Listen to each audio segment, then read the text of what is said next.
Hello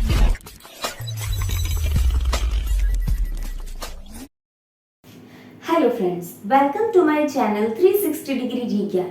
मैं आपकी trainer नस्मा Ram और मैं लेकर आ रही हूँ आप सभी के लिए a series of videos for spoken English, written English, basic English grammar, advanced English, daily English conversation, word pronunciation. I mean to say everything related to English language learning that you need to know will be available to you only at one platform, and that is 360 degree जी ज्ञान। English हमारे life में कितना important role play करता है ये मुझे आपको बताने की ज़रूरत नहीं। ये ना ही केवल हमारे करियर ग्रोथ बल्कि पर्सनालिटी डेवलपमेंट में भी काफ़ी हेल्पफुल होता है। अब हम अपने स्टेट से किसी दूसरे स्टेट में जाएं विद इन द कंट्री या फिर आउटसाइड द कंट्री किसी और कंट्री में विजिट करें, हम अपने नेटिव लैंग्वेज को या मदर टंग को हर जगह तो यूज नहीं कर सकते। तो उस केस में, उस सिचुएशन में इंग्लिश ही एक सिंगल मीडियम ऑफ लैंग्वेज है जो हमें दुनिया के किसी भी कोने में किसी भी इंसान के साथ बहुत ही ईजिली कम्युनिकेशन और इंटरेक्शन करने में हेल्पफुल होता है। लर्नर्स इंग्लिश को सिर्फ दो ही रीजन से पढ़ते हैं। First one is spoken English and the next is written English.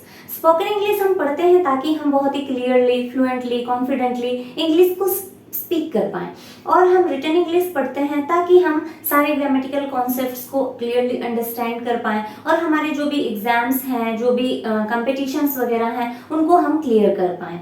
Reason चाहे जो भी हो, अब ये कोई पर्टिकुलर एज ग्रुप को बिलोंग नहीं करता। चाहे आप एक स्कूल स्टूडेंट हो, कॉलेज स्टूडेंट हो, कम्पिटिटिव एग्जाम के एस्पिरेंट्स हो, होम मेकर हो, बिजनेसमैन हो, बिजनेस वुमेन हो, जॉब होल्डर हो, आप किसी भी फील्ड में एंगेज्ड या इन्वॉल्व हो। I know every one of you must have a deep interest in your heart to learn and speak English, and that's why you are here to watch the video. लेकिन सिर्फ wish या intention रखने से कोई भी चीज हासिल नहीं होती, हमें उसके लिए मेहनत और लगन तो करनी ही पड़ती है।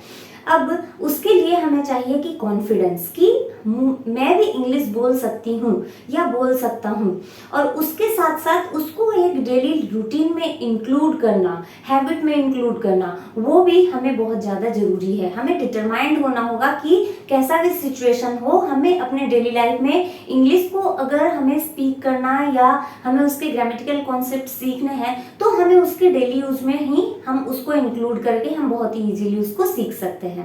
लेकिन जब भी हम इंग्लिश सीखने की बात करते हैं तो हमारे माइंड में ढेर सारे क्वेश्चंस आते हैं कि शुरुआत कहाँ से करें, कैसे पढ़ें, क्या पढ़ें कि हम बहुत जल्दी इंग्लिश बोलना सीख जाएं। आपके इन्हीं सारे सवालों का जवाब लेकर मैं आ गई हूँ आपके साथ कुछ टिप्स शेयर करने के लिए, जिनको अगर आप अपने डेली लाइफ में इंक्लूड करते हैं तो आई अश्योर यू कि आप बहुत जल्दी easily and in a short period of time English बोलना सीख जाते हैं। And those tips together are called LSRW way of learning. और ये LSRW वे ऑफ लर्निंग और कुछ भी नहीं बल्कि एक एब्रिविएशन है लिसनिंग, स्पीकिंग, रीडिंग और राइटिंग का। ऐसा है कि स्पोकन इंग्लिश जो है वैसे तो लिसनिंग और स्पीकिंग के पार्ट में आता है, और रिटन इंग्लिश जो है वो रीडिंग या राइटिंग के पार्ट में आता है। बट इन अ वे देखा जाए तो ये दोनों ही एक दूसरे से कनेक्टेड हैं, क्योंकि अगर आपको स्पोकन इंग्लिश सीखना है तो आपको written English, I mean to say कि उसके ग्रामेटिकल कॉन्सेप्ट्स तो जानने ही हैं, और आप केवल रिटन इंग्लिश सीख के या फिर ग्रामेटिकल कॉन्सेप्ट सीख के कोई भी फ्लुएंट स्पीकर नहीं होता। उसके लिए हमें लिसनिंग, स्पीकिंग को डेली हैबिट में इंक्लूड करना ही होता है। ओके, सो चलिए हम देखते हैं कि किस तरह से हम इन 4 स्टेप्स को अपने डेली लाइफ में इंक्लूड करें ताकि हम बहुत ही इजीली इससे परफेक्शन पा सकें और इंग्लिश सीख सकें। First one is listening. Listening में हमें सुनना है इंग्लिश। आप आज तक जो भी सुनते आ रहे हैं, आप अपने एज ग्रुप के अकॉर्डिंग, कार्टून्स हो गया, रिलीजियस सरमन्स हो गया, टीवी शोज हो गए, प्रोग्राम्स हो गए, मूवीज हो गए, सॉन्ग्स हो गए, न्यूज हो गए, जो भी सुनते आ रहे थे उसको आप अपने नेटिव लैंग्वेज से उसको इंग्लिश में स्विच करें। I am not telling you to follow it the whole day, उसको पूरे दिन नहीं सुनना है। आप अपने टाइम शेड्यूल से 10 to 15 मिनट्स जितना भी आप अपने कॉन्वीनियंस से निकाल सकें उतना निकालें और उसको लिसन जरूर करें। Okay, they contain a great deal of vocabularies, expressions, phrases, और ये बहुत ही ग्रेट होता है हमारे इंग्लिश लर्निंग के लिए। अब लिसनिंग इंग्लिश में एक प्रॉब्लम क्या होता है कि हम इनिशियली इंग्लिश को अंडरस्टैंड नहीं कर पाते। तो इसके लिए आप बिल्कुल भी ना घबराएं एंड डोंट क्विट। आप उसको सुने, आप रिपीटेडली सुने, जो वर्ड्स आपको समझ में नहीं आते हैं आप उनको सर्च करें, उनके मीनिंग्स फाइंड आउट करें, फिर उनको डेली यूज सेंटेंसेस में आप लगाएं। तो इससे क्या होगा कि हमारा वर्ड नॉलेज जो है वो बढ़ेगा। Okay, now second thing is speaking. Speaking हमें करना है इंग्लिश। अब हम इंग्लिश किसके साथ स्पीक करें? आई विल सजेस्ट कि आप अपने एनवायरनमेंट में कोई ऐसे पर्सन को पिक करें जिनके साथ आप कॉन्वर्सेशन कर पाए इंग्लिश में। Okay, and that is daily. Okay, तो चाहे वो आपके रिलेटिव्स हों, फैमिली मेंबर्स हों, नीबर्स हों, कॉलीग्स हों, फ्रेंड्स हों, जो भी आपको लगता है कि आपको इंग्लिश बोलने में या सीखने में मदद कर सकते हैं, आप उनको अपने एनवायरनमेंट में जरूर पिक करें। Okay, now the second option is, अगर आपके एनवायरनमेंट में कोई वैसा नहीं है तो अभी के टाइम पे बहुत सारे एप्स हैं जिनको कि आप अगर डाउनलोड करते हैं तो आप उनमें इंग्लिश के नेटिव स्पीकर से डायरेक्ट कॉन्वर्सेशन कर सकते हैं और वो आपको हेल्प करते हैं इंग्लिश को सीखने में। अगर ये दोनों ऑप्शन के को भी आप फॉलो नहीं कर पा रहे हैं तो आपके लिए एक थर्ड ऑप्शन भी है and that is self talk. आप सेल्फ टॉक के जरिए भी बहुत कुछ सीख सकते हैं। आप जब खुद से बातें करते हैं या फिर आप कुछ सोचते हैं तो आप उसको इंग्लिश में करें। तो इस तरह से क्या आपको इंग्लिश का एक हैबिट बनेगा। ठीक है, नाउ यहाँ पे भी एक प्रॉब्लम क्या क्रिएट होता है कि जब हम इंग्लिश बोलते हैं तो ऐसा तो है नहीं कि इनिशियल स्टेज में हम बहुत ही क्लियर, फ्लुएंट और करेक्ट प्रोनाउंसिएशन और सेंटेंसेस बोलना शुरू कर देंगे। गलतियां तो होंगी, हम फंबल तो करेंगे, लेकिन डर ये है कि लोग हम पे हंसेंगे। So let them laugh friends. जो आज हंस रहे हैं कल वो आपके फ्लुएंट इंग्लिश पे तालियां भी बजाएंगे। So don't be afraid of making mistakes and don't let your determination to be wobbled by this kinds of reactions. इन दूसरों के रिएक्शन से अपने डिटर्मिनेशन को बिल्कुल भी हिलने ना दें और खुद भी डिटरमाइंड हो जाए कि आपको इंग्लिश सीखना है and keep on speaking and speaking English. The third step is reading. अब रीडिंग में हमें क्या करना है? रीडिंग में हमें पढ़ना है इंग्लिश। इंग्लिश में क्या पढ़ना है? If you are a lover of reading books तो आप novels, plays, stories, moral books जो भी आपको पसंद है आप उनको चूज करें और पढ़ें, या फिर आप मैगजीन्स, न्यूज़पेपर्स ये भी चूज कर सकते हैं। आपके घर में जो भी बुक्स अवेलेबल हैं इंग्लिश लैंग्वेज में आप उनको रीड करें। आपके घर में पैम्पलेट्स आते हैं, आप बाहर निकलते हैं, रोड साइड में होर्डिंग्स, साइन बोर्ड्स वगैरह लगे रहते हैं। अब उन सारे वर्ड्स को तो हम जानते नहीं हैं, हो सकता है कुछ लोग जानते हों, बट ऐसे बहुत सारे वर्ड्स हैं जो हम नहीं भी जानते हैं। तो आई विल सजेस्ट कि आप उनको रीड करें, आप उनके मीनिंग फाइंड आउट करें, उनको सेंटेंसेस में यूज करें। तो इस तरह से क्या होगा कि आपका वर्ड नॉलेज जो है वो बढ़ेगा। ओके, सो इस तरह से लिसनिंग, स्पीकिंग और रीडिंग से हम काफी सारे वर्ड्स सीखते हैं, फ्लुएंसी सीखते हैं, प्रोनाउंसिएशन सीखते हैं। और अगर एक दिन में हम एक भी वर्ड सीखते हैं तो हम 1 वीक में 7 वर्ड्स, 1 मंथ में 30 वर्ड्स और 1 ईयर में 365 न्यू वर्ड्स सीखते हैं। और ये एक छोटी बात नहीं। ओके, सो और मैं आपको यहाँ पे बता दूं कि आप लिसनिंग, स्पीकिंग और रीडिंग को अगर अपने डेली लाइफ में इंक्लूड करते हैं तो 90% ऑफ द इंग्लिश लैंग्वेज आप यहीं पे लर्न कर लेते हैं। आई मीन टू से कि आपने 90% इंग्लिश को कवर कर लिया है। और ये मैं नहीं कहती, ये कहता है हमारा LSRW वे ऑफ लर्निंग। और ये कोई आउटर सिस्टम नहीं, ये हमारे ब्रेन में इनबिल्ट होता है। ठीक है, हम कोई भी लैंग्वेज को हम इसी तरह से सीखते हैं। फॉर एग्जाम्पल, जब हम इस दुनिया में आते हैं, जब हम सिर्फ लैंग्वेजेस को सुनते हैं तो उस टाइम क्या होता है कि हमारे चारों ओर जो भी लैंग्वेजेस बोले जाते हैं, Hindi, Bengali, Marathi, Tamil, Telugu, Urdu, Punjabi, whatever may be the language, हम उनको सीखते हैं। और जब हम बोलना स्टार्ट करते हैं तो उन्हीं लैंग्वेजेस को हम बोलते हैं। चाहे एक लैंग्वेज हो, 2 लैंग्वेज हो, 3 लैंग्वेजेस हो, जितने भी हो हम उनको बोलते हैं। ऐसा तो है नहीं कि हमारे एनवायरनमेंट में पंजाबी बोला जा रहा हो और हमने उर्दू सीख लिया। तो दिस इज द वे कि हम कोई भी लैंग्वेज को हम इन्हीं 4 स्टेप्स से ही सीखते हैं। ओके, बस आपको यूज करना है, उसको यूटिलाइज करना है, अपने डेली लाइफ में उनको इंक्लूड करना है एंड यू विल सी कि कितना इजीली आप इंग्लिश को अपने डेली लाइफ में इंक्लूड करने के बाद बहुत जल्दी सीख जाते हैं। आपको वो हैबिट बन जाता है और अगर आदत अच्छी बन रही है तो उसको छोड़ने की जरूरत ही नहीं, आप इसको फिर कंटिन्यू भी कर सकते हैं। ओके, अब जो 10% रह जाता है हमारा पार्ट इंग्लिश का, वो हमारा आता है रिटन इंग्लिश के पार्ट में। और रिटन इंग्लिश के पार्ट में हम क्या पढ़ेंगे, हम पढ़ेंगे बेसिक इंग्लिश ग्रामर के बारे में। बेसिक इंग्लिश ग्रामर में जो भी कॉन्सेप्ट सारे आते हैं, मैं सारे कॉन्सेप्ट्स आपको बहुत ही क्लियरली एक्सप्लेन करूंगी। सारे कड़ियों को जोड़ते हुए, पॉइंट्स को कनेक्ट करते हुए हम पढ़ेंगे, ताकि एक भी पॉइंट छूटे नहीं और आपके माइंड में कोई भी डाउट ना रहे। तो चलिए देखते हैं कि किस तरह से हम रिटन इंग्लिश की शुरुआत। हम किसी भी लैंग्वेज को रिटन फॉर्म में सीखते हैं तो हम सबसे पहले उसके लेटर्स को सीखते हैं, वर्ण को सीखते हैं। ओके, सो हमारे जो इंग्लिश के लेटर्स हैं, आप सभी को तो पता ही होगा कि हमारे इंग्लिश में A to Z जो है वो 26 लेटर्स होते हैं। ओके, और इन 26 लेटर्स को हम और क्या बोलते हैं, अल्फाबेट। Okay, not alphabets. आप इसमें कंफ्यूज बिल्कुल भी ना हो, इसको हम अल्फाबेट्स नहीं बल्कि अल्फाबेट बोलते हैं। ठीक है, लेटर्स मतलब किसी भी लैंग्वेज का लेटर्स जब हम जानते हैं तब हम उसको अल्फाबेट बोलते हैं।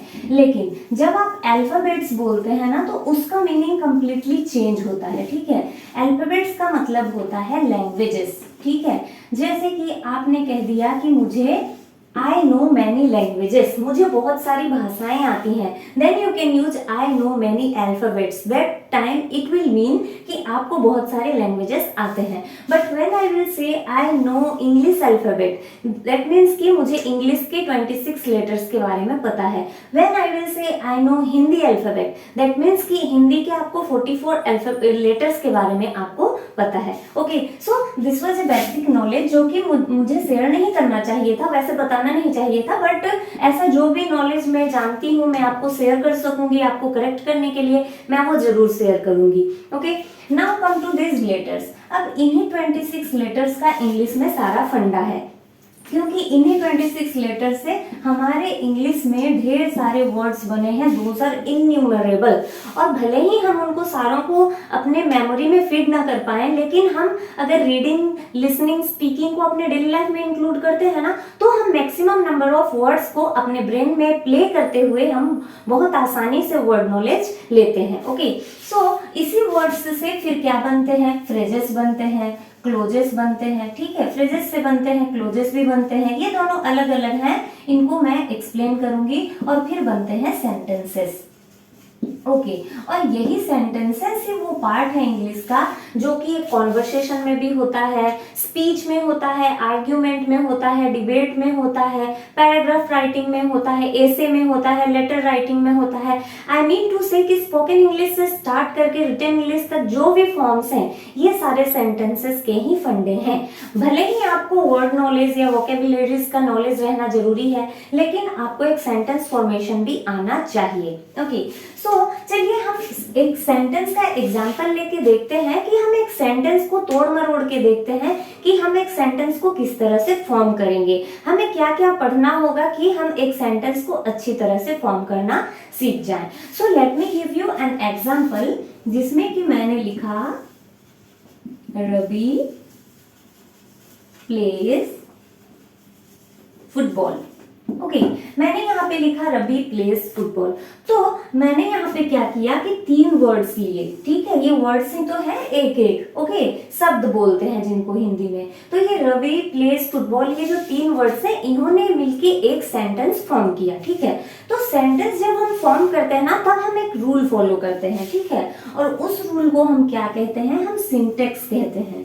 ठीक है, और वो सिंटेक्स हमारा क्या है, subject plus verb plus object. Okay, और ये हमारा हो गया basic syntax of English language. I mean to say कि basic syntax of a statement और ए सेंटेंस। एक सेंटेंस को फॉर्म करने का ये बेसिक सिंटेक्स है। ओके, अब मैं यहाँ पे क्या करूंगी कि इन सारे वर्ड्स को मैं डिवाइड करूंगी। ये रवि जो है ये हमारा हो गया सब्जेक्ट, वर्ब है जो हमारा प्लेस है वो हो गया वर्ब, और ऑब्जेक्ट जो है हमारा हो गया फुटबॉल। ठीक है, तो इस तरह से हमने एक सेंटेंस फॉर्म किया। लेकिन यहाँ पे मैं आपको और एक एग्जांपल देती हूँ। This is example 1, this is 2।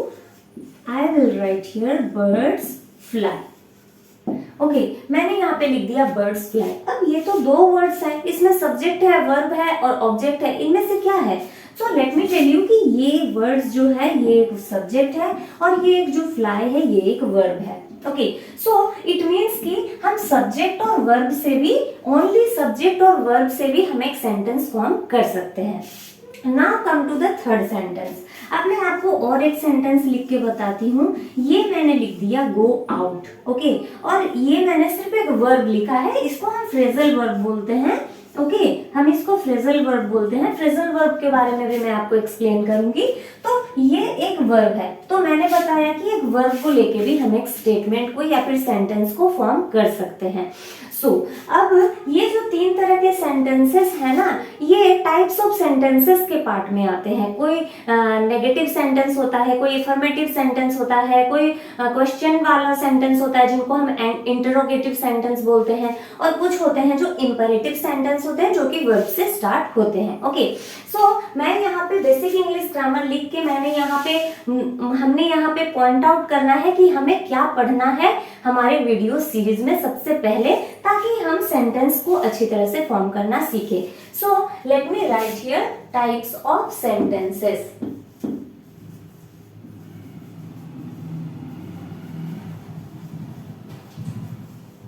Okay, अब ये जो है मैंने तीन तरह के सेंटेंस लिख दिए। इसमें ये सब्जेक्ट है, ये वर्ब है, ये ऑब्जेक्ट है। ये सब्जेक्ट है, ये वर्ब है, और ये एक सिर्फ वर्ब है। ओके, अब अगर हम इस सेंटेंस को क्या करेंगे, पार्ट्स में डिवाइड करेंगे। ओके, अब हम इसको एक दूसरी तरह से पढ़ के देखते हैं, समझ के देखते हैं कि एक सेंटेंस को हम क्या कर सकते हैं। तो मैंने यहाँ पे रवि को, प्लेस को, फुटबॉल को अलग कर दिया। अगर मैं चाहूँ ना तो इस सेंटेंस को थोड़ा सा और लेंथी भी कर सकती हूँ, ठीक है। और मैंने यहाँ पे लिख दिया इन द प्लेग्राउंड। ओके, मैंने यहाँ पे लिख दिया इन द प्लेग्राउंड। तो यहाँ पे क्या हो गया, Ravi plays football in the playground, और मैंने फिर इन पार्ट्स को भी अलग अलग कर दिए। उसी तरह से मैंने इस पार्ट्स को भी अलग कर दिए। ओके, ये तो एक फ्रेजल वर्ब है, so we don't need that sentence. तो मैंने क्या किया, इसको पार्ट्स में डिवाइड कर दिया। अब हम एक सेंटेंस को पार्ट्स में डिवाइड करने के बाद उसके हर एक पार्ट को नेमिंग करते हैं कि ये कौन सा पार्ट है, ये कौन सा पार्ट है, ये कौन सा पार्ट है। तो इसको हम क्या कहते हैं, इसको हम कहते हैं पार्सिंग। आप यहाँ पे लिख लें पार्सिंग, ठीक है। ये जो पार्सिंग है ना, अगर आप एक सेंटेंस को करेक्टली पार्सिंग कर पाते हैं, दैट मीन्स कि you are a master of English language.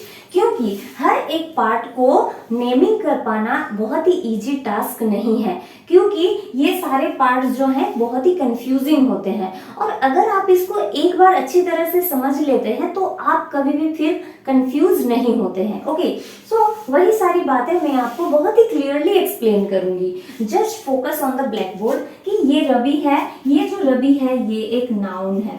Okay, ये है एक वर्ब, ये फिर है एक नाउन, ये है हमारा प्रीपोजिशन, ये है हमारा article, and this one is again a noun, ठीक है।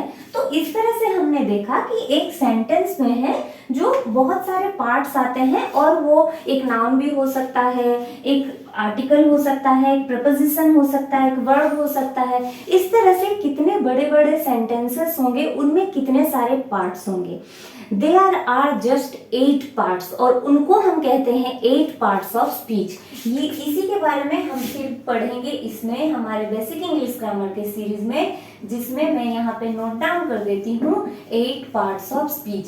तो ये जो सेंटेंसेस के हमारे पार्ट्स होते हैं ना, ये जो हमारे सेंटेंसेस के पार्ट्स होते हैं, हम उन्हीं को पार्ट्स ऑफ स्पीच बोलते हैं, ठीक है। सो हमने देखा कि हम एक सेंटेंस को पार्ट्स ऑफ स्पीच में किस तरह से सीखेंगे। तो वो सारे 8 पार्ट्स ऑफ स्पीच क्या है, लेट मी टेल यू। सबसे पहला हो गया हमारा noun, the next one is pronoun, next one is verb, again there is an adverb, next is adjective, then there is preposition, और दो हमारे रह गए हैं जो कि हम कहते हैं conjunction and interjection. Okay, these words are little confusing, but एक बार आप इनके मीनिंग को समझ जाएंगे ना, उसके बाद आप इन वर्ड्स को ही सुन के आपके माइंड में वो सारे कॉन्सेप्ट्स आने लगेंगे कि इनके मीनिंग होते क्या हैं। ओके, सो ये सारे 8 पार्ट्स ऑफ स्पीच है, noun, pronoun, verb, adverb, adjective, preposition, conjunction and interjection, और इन्हीं सारों को हम एक एक करके हमारे वीडियो सीरीज में देखेंगे। Okay, now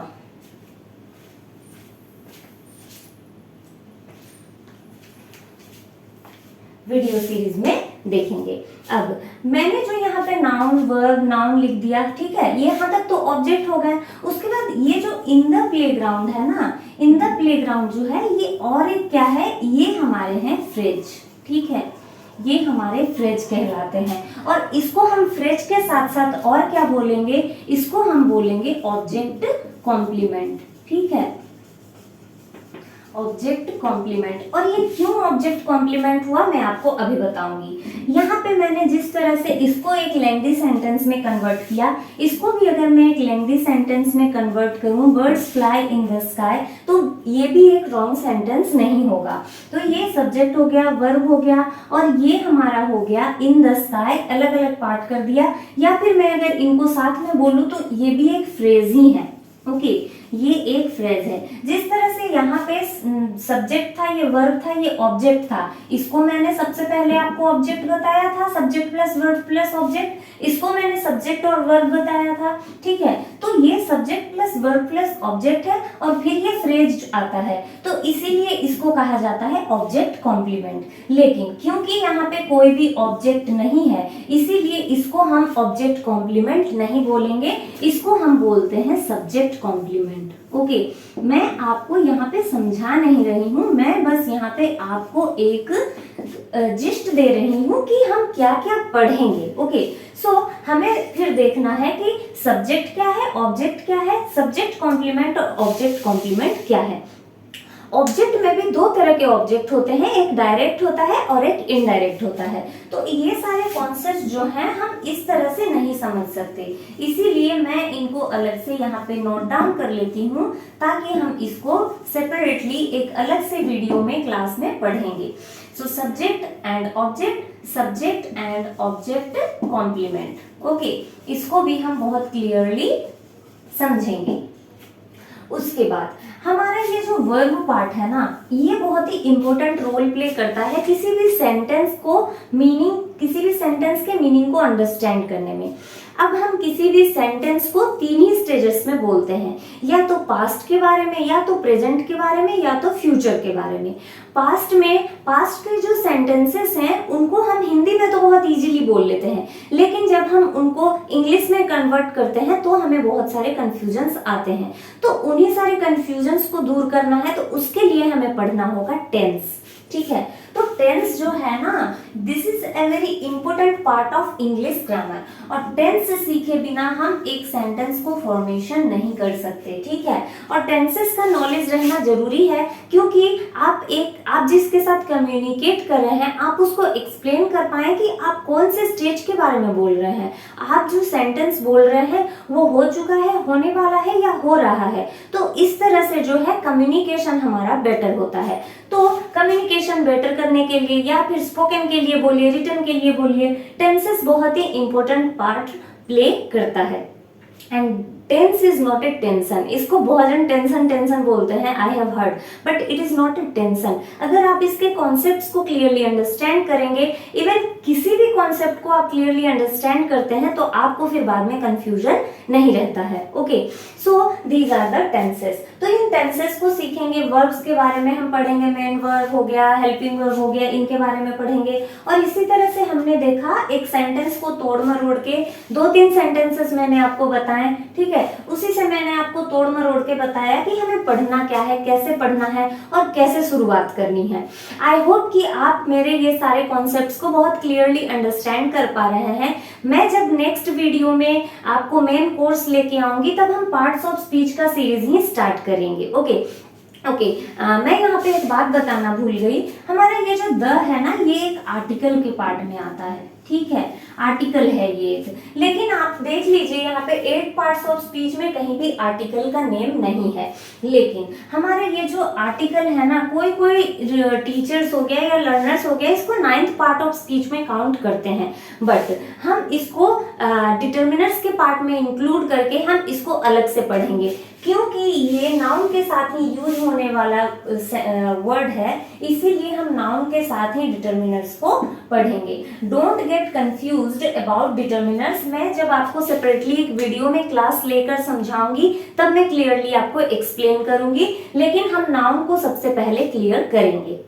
okay, I hope आपको सारी चीज़ें समझ में आई हो। आई होप आपको मेरे टिप्स अच्छे लगे हों, आपको मेरा टीचिंग स्टाइल अच्छा लगा हो। If you like this video, if you like my teaching style, then please like my video, share and subscribe it.